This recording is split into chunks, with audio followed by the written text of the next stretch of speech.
today's boardroom. Obviously, Marion is going to be facilitating. It's a little bit of a follow-up session from last week, and we're going to be talking about mental health first aid. Just to remind you all, the call is being recorded, and I'm going to pass you over to Marion in just a second. Just make you host. There we go. Thank you very much. Yeah, welcome to the session of familiar names and some new names. So nice to see everybody.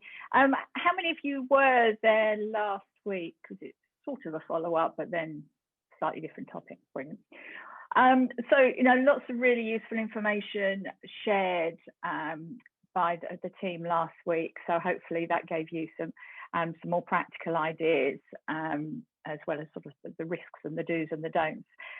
But I think it's very much in the world we're in now is about how we can be a step ahead, how we can be creating workplaces where we're supporting people to stay in work, to be able to do their best work rather than dealing with things when people become unwell. So today's session is focusing and talking more about mental health first aid. Let me just share my screen. But I was just looking, really, I mean, I guess I'm preaching to the converted, the fact that you're here, but I was just looking at some more recent statistics around mental illness and mental health. And there's something that's just come out of the national statistics that 19% of employed adults have experienced some form of depression between January and March this year, and that's more than twice the level pre-pandemic. And what's also interesting is when the data is broken down, how there's differences across different elements of the workforce, a much higher level, 38% amongst those who are earning less than 10,000. And there were other demographics that were experiencing higher levels. So I couldn't see anything about age, which would be a very interesting one to look at. And then looking at, 82% of employers were concerned about employees' mental health, which actually I view as quite a concerning statistic, because why only 82%? I would have thought, given the last year, most people should actually recognise that people have found it hard in different ways. And 43% of organisations were training people to support mental health. And scarily, that last year was actually down. It was 50% the year before. Now, I suppose if we look at the bigger picture, there were so many pressures on so many organisations that, it's understandable in some contexts that they would have to be looking at expenditure when it's, a case of paying salaries or investing in training. And when the CIPD were surveying people, over half of the HR people they surveyed thought that their organisation actually hadn't been that effective in identifying and managing the mental health risks. So there's a bit of a gap in terms of perhaps intention, willingness, and how people have felt that the outcomes have been, the impact they've been able to make. And I think that's a really complex thing as to what's been causing that. I was having a discussion with somebody earlier this morning who was, really passionate about doing everything to support employees, but was just really struggling with getting engagement. So, that's something that's really something to look at. And then this statistic from the World Health Organization is actually less than 2% of national health budgets globally are being spent on mental health. And given we know that mental illness has the highest burden of disease compared to physical illnesses, that's a fairly scary thing. And in less wealthy countries, the spend is even lower. So some fairly sobering statistics there. And if we now think about mental health first aid, and I don't know how much people that are here know, I know we've got some experts and other trainers on the call, so please feel free to join in with additional information. I probably sort of said right at the beginning, actually, most of the work I do is actually delivering mental health first aid training within organisations. But Mental Health First Aid England is a global community, and there are over 3 million people trained across the world. And Mental Health First Aid England have got the aspiration of training 1 in 10 of the adult population in mental health first aid, mental health awareness skills. And the last time I saw the figure, I think it was about 1 in 67. So they're sort of making progress, but it's still some way to go. And in an ideal world, we want to be looking at a whole program. We don't want organisations that, if you like, train 1 or 2 mental health first aiders as a bit of a tick box exercise and think that that's done the mental health bit. Is not going to drive any change. In a perfect world, and I've never yet found an organisation that's had the budget to do this, you would train every employee in a level of awareness. You would train managers to be champions, so they would be in a place to actually support their team effectively with the skills to actually do that, as well as the intention from the empathy and the understanding. And then you would have a proportion of people trained as mental health first aiders.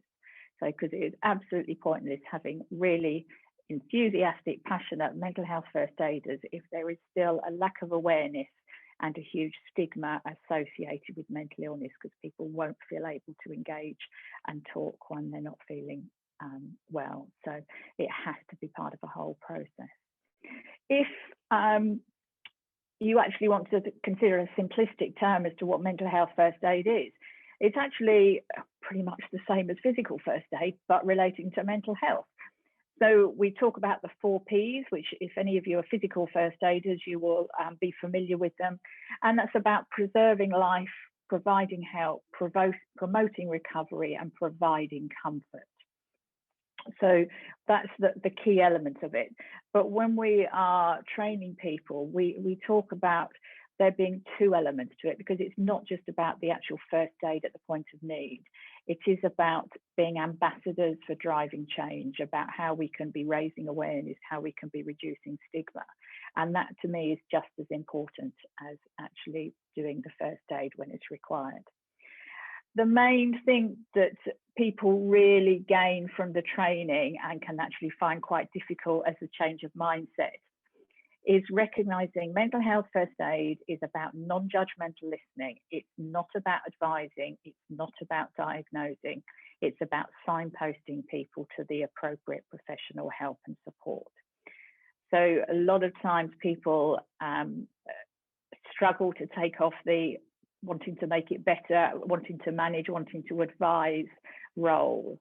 And sometimes there can be a bit of a tension if it's also the manager's role. So looking at how that works in an organisation, but recognising there isn't a responsibility on a first aider to actually sort things out.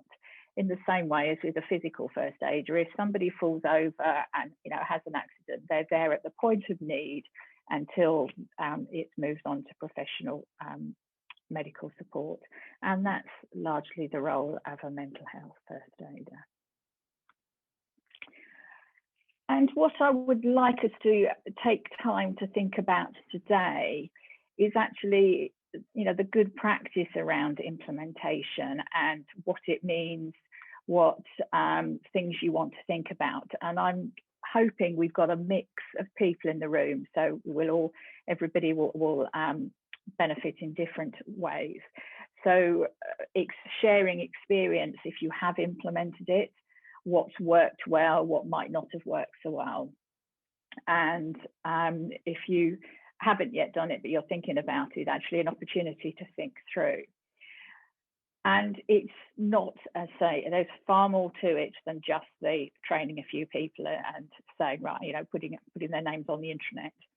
And one of the things that I think is quite interesting to think about is the process of evaluation, because we know in HR, as rightly so, there will need to be a business case. Although one of my challenges is why do finance never have to give a people case? But anyway, we have to give a business case. But it is so difficult to clear. We will never get a clear ROI, basically. But I believe there is a myriad of metrics that we can use that will show there is an impact. But it's working out what you want to look at in your organisation, because it will be linked to things like, people's error rates, their ability to deliver good customer service, accuracy, innovation, creativity, because if people are feeling in their best place, they're able to do their best work. but that's a very difficult thing to evaluate. You know, at a simplistic level, people measure absence, which is better than nothing, but actually think about what would be meaningful measures in your organisation. So at the planning stage, it will be thinking about, you know, how do you decide who you're going to recruit? What would be a selection process? How would you raise awareness of the whole process? How will you get senior level buy-in and role modelling ideally? How, thinking about whether you'd actually record mental health conversations, pros and cons with that one, how you raise the profile, how you get managers on board. There's so many things to think about. So hopefully you'll have an opportunity in groups to discuss some of those. If you focus on those three of planning, implementing and evaluating, hopefully that will give you the opportunity for discussion. Anybody got anything they would like to add at this point to the conversation, or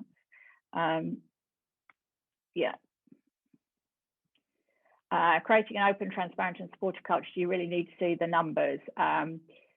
Personally, my view is probably slightly different to asking an FD. So no, my thought is doing the right thing shouldn't need that case. But sadly, it's going to be a bit more complex than that. So Leslie has said that she had people that were trained. I know Philip's also an accredited trainer with MHFA England, as am I. I don't know if anybody else is in there. So yeah, MHFA England is the main trainer of mental health first aid. There are some other organisations, but that's certainly the most widely recognised. Any questions, comments, reflections from last week that are pertinent? Welcome back. I dropped into a couple of groups, and then we obviously got a mixture of people that have either already implemented it, are thinking about it, or I've got a couple of other trainers as well. So it'd be interesting to hear the sorts of things that were coming up in discussion. Should we start with room 3? So that was Lindsay, Lisa, Philip and Wendy. What were the sort of key themes in terms of the 3 areas you were talking about? Really, we were talking about how you implement kind of the culture, so it is used and it's recognized in an organization. So we talked about, you know, in a previous organization I worked in, we had 10 mental first aiders, but no one really knew what they were there for or what they were doing. And so it's around sort of how you get that sort of climate right, to introduce it, and also about what the actual mental health first aid training is about, and how it would benefit, and what you don't do, and what you know it is about. So yeah, I mean, it was just kind of an introduction, because apart from Philip does the training for mental health first aid. None of the others were on our breakout room had got that qualification or had got that experience. So it's just really interesting to think, should we do it, what benefit would it have, what do we need to think about? So that was kind of the essence of our chat. Right. Thank you.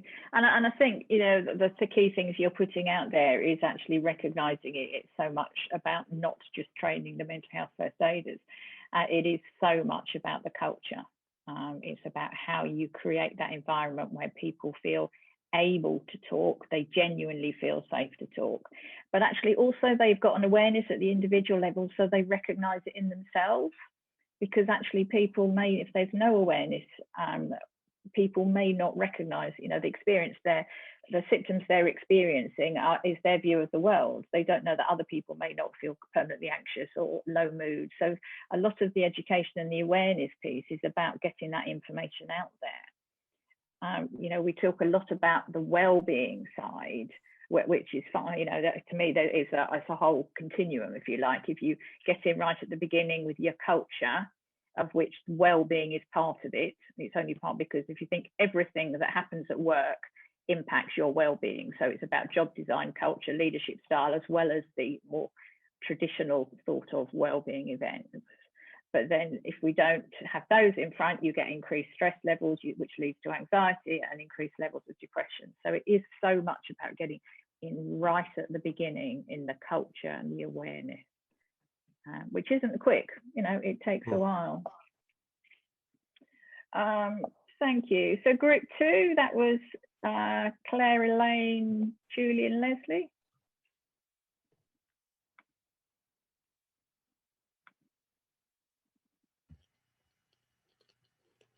Anybody want to talk from that group? I know you were having a good chat because I came in and said hello. I know. Tim, please join in, but we were talking about it being difficult to identify mental health issues with people working remotely. We were also talking about the importance of sleep. We had quite an interesting discussion about that, and that many of us are lacking sleep. And can you talk about your app, please, because that was really interesting. Yeah, sure. It's actually not my app Sorry. at all, but there's lots of different apps out there about sleep. And we were just looking and trialing an Unmind app, which we haven't completed yet properly. And I think it'll probably be too costly for us, but there are some apps out there. And I think when you're looking at the demographics, it's probably quite something that younger people might actually catch on to. And I think you probably need a variety of platforms. And we've just introduced wellbeing coaches who are mental health first aiders.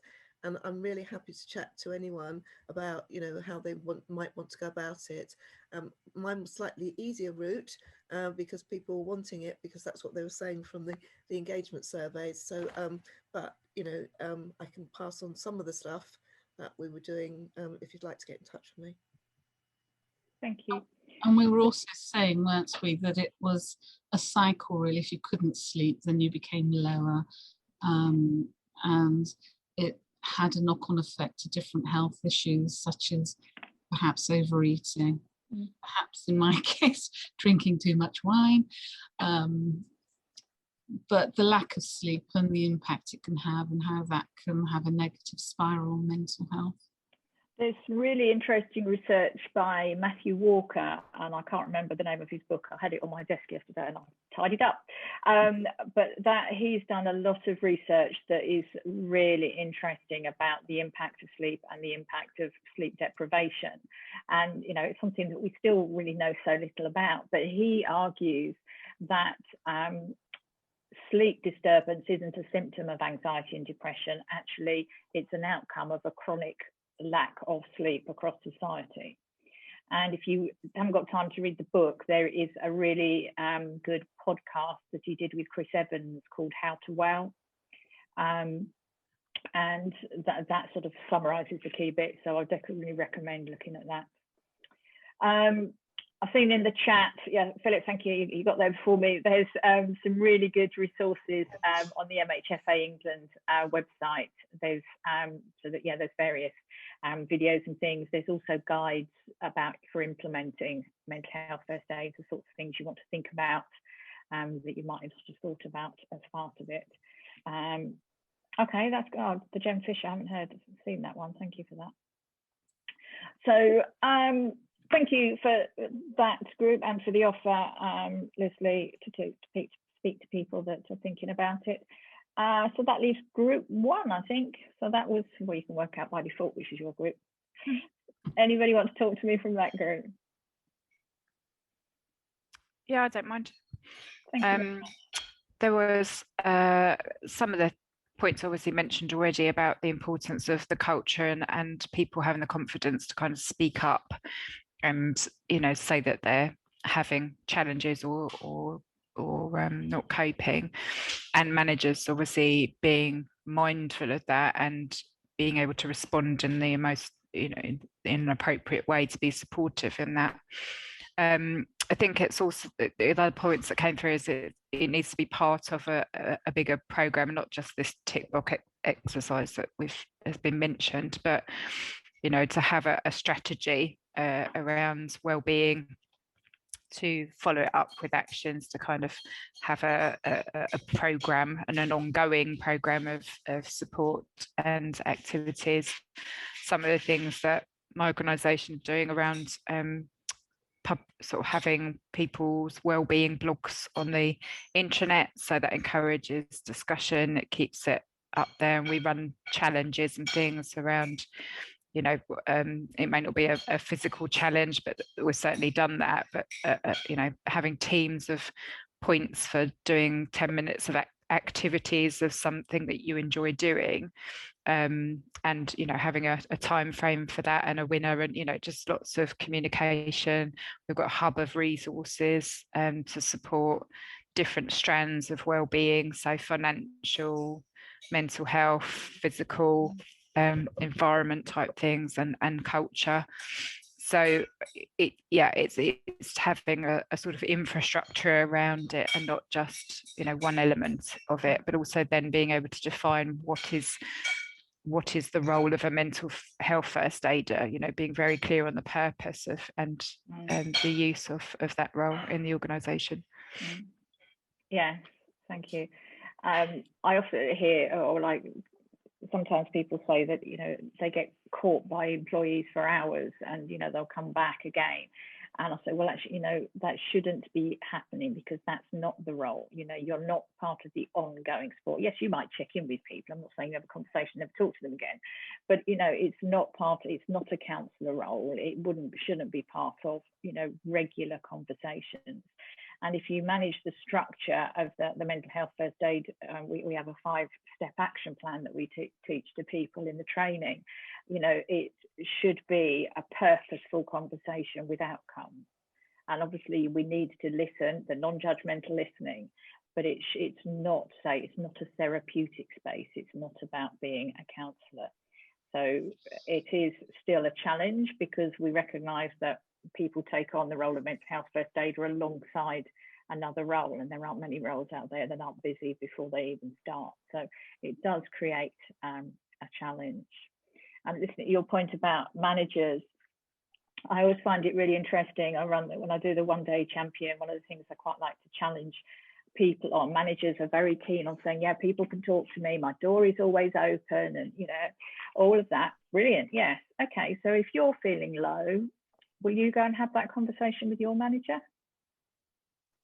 And you can see them actually suddenly saying, oh, actually, no, it's not quite as easy as having my door open, is it? So, you know, think about what is the reality of having those conversations. How, you know, what is creating the barriers? What's the obstacles for people? Because actually the intention of wanting to support doesn't necessarily mean people feel able to do it. Lived experiences are hugely powerful particularly if you can get senior buy-in, you know, for any just sharing where they've had difficulties, obviously, you know, in an appropriate way, but that can be really powerful. I've certainly, I get a lot of my learning from people that attend courses sharing their own experiences. But there's some really powerful documentaries out there if you want to learn more about people's lived experiences. Just as your own, a couple that have been recently was, I don't know if anybody saw the Roman Kemp one, Silent Emergency, about suicide, which was very powerful. There's been ones by Louis Theroux around anorexia, Alistair Campbell talking about depression. So they are really good ways of learning, and you know, possibly signposting people for their own awareness, because I think that is the biggest thing. People want to support, but they don't understand. They don't really understand what it is like to live in a world of mental illness. And you know, we can't understand somebody else's world. But actually what we want to do is get to a place where we listen properly to try and understand it and support them. What other things were coming up in your conversations? It's a lot of topic to try and put into 12 minutes. So what else were you talking about?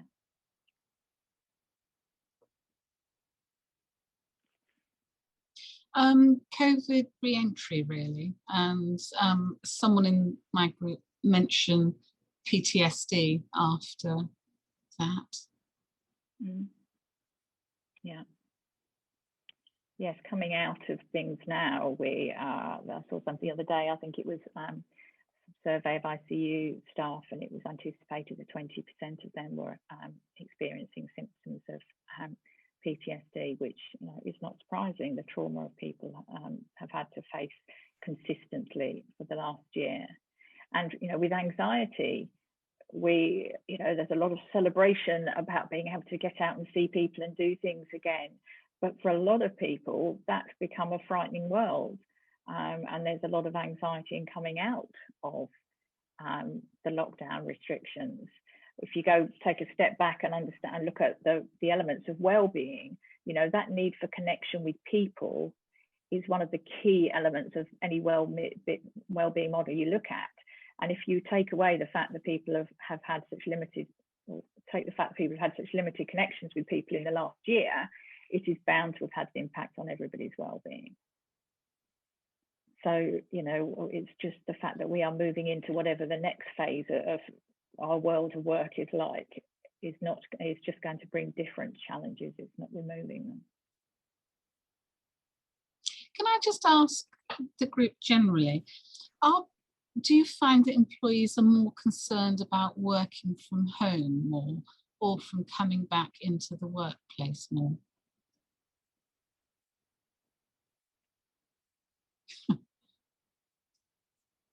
Anybody want to respond to that? Our staff are definitely worried about going back into the office. They're now asking about hybrid working and will everyone be back in at the same time? And this is now one of the biggest concerns, I think. Yeah, we've had some concerns, but because I work for a mental health charity, so we're community based anyway, so it hasn't been such a big issue for us about staff coming back into the office. Their major concern is actually going back out and meeting people in the community. We've got a complete mix of people who absolutely want to be back in the office and don't really care how many people are in there as long as they're in there as well. So, avoiding the 2 meters. And then we've got a whole bunch of people that actually, they've enjoyed working from home and they don't really want to come back into work for whatever reason. It's not necessarily because that, of course, some people use the excuse that they don't, they're worried about it and the travel, etc. So even with sort of reasonable adjustments, but there are some people that are just very happy working from home, and it's actually quite difficult to justify why they shouldn't, when actually we've managed quite perfectly well for the last 12 months. So it's a difficult balance for us. We're looking at hybrid working, but I think the difficulty is certainly the environment that I'm in is that hybrid working works for some areas and not for others. We're a college, so obviously teaching really needs to be face-to-face in most instances for the students to get most out of it, and it's really difficult to get that balance to be treating everybody fairly, but also making sure that ultimately we're providing the service that we should be to students. And we're still working it through. I think there will probably be some very interesting tribunal claims going in over the next few years as people are testing and challenging places of work. Any other thoughts in response to Elaine's question? I was just going to say we're very much similar to you, Julie, in terms of that mix of people who want to just get out the four walls they've been staring at for the last 12, 15 months, who want to be, amongst others. I think I'm probably one of those. But you're right, there's a balance to be struck in terms of those that are quite happy doing what they're doing, have showed that they're productive and even more productive potentially than being in the office. But I think there's that well-being part about that connectivity, isn't there, and about that social interaction that we need to maintain, as well as the productivity side of things. So we're currently, doing what everyone else is doing around asking people and doing surveys and having little groups discussions and so on. But our executive team are quite keen to almost mandate that there is a percentage of time you spend in the office in the week, but then you choose to do your work in a different location, whether that's home or a different office or on a customer site, whatever that looks like, for the rest of the week. So it's trying to strike a balance without being too prescriptive, but then trying to put in place measures to support those that are very anxious about it. So it's kind of exploring those barriers as early as possible to try and, you know, allay those concerns. So yeah, it's a tricky one, isn't it? We've actually, well, shall I do a plug for you, Amy? In HR Recruit, one of the topics that we booked in for, I can't remember what date it is now, is around hybrid working and what does success look like. Can't remember what date it is, but it will be on the list of events. Okay, we better bring things together, but I'm hoping it has given you some food for thought in terms of all the different elements. Just wanted to mention, if you have got first aiders, I have a monthly, it's just a free drop-in network support group for accredited first aiders and champions. So if you've got people in your organisation, they'd be very welcome to join that. You can obviously find me via my website or connect with me on LinkedIn. But thank you. So we've got some other, we've had trainers on here, so thank you for sharing your experience in the groups as well. And there you go, spot on 1:15. Amy, back to you. Thank you. Thanks, Marion, for that. That was really good. And thank you everyone for attending. Our next event is going to actually be on the 9th of June, which is Leading for Resilience and Wellbeing. So I'll drop an email to everybody after the call so you can register and log on to that event if you wish. And if anyone's recruiting, obviously, please bear in mind we also have FD Recruit and Accountancy Recruit that run alongside HR Recruit. Yeah, so thank you very much to everyone that attended today. Nice to see you. Enjoy the sun this afternoon. Yeah. And the long weekend. Thank you, everybody. Bye. Bye. Bye. Thank you. Bye-bye. Bye. Bye.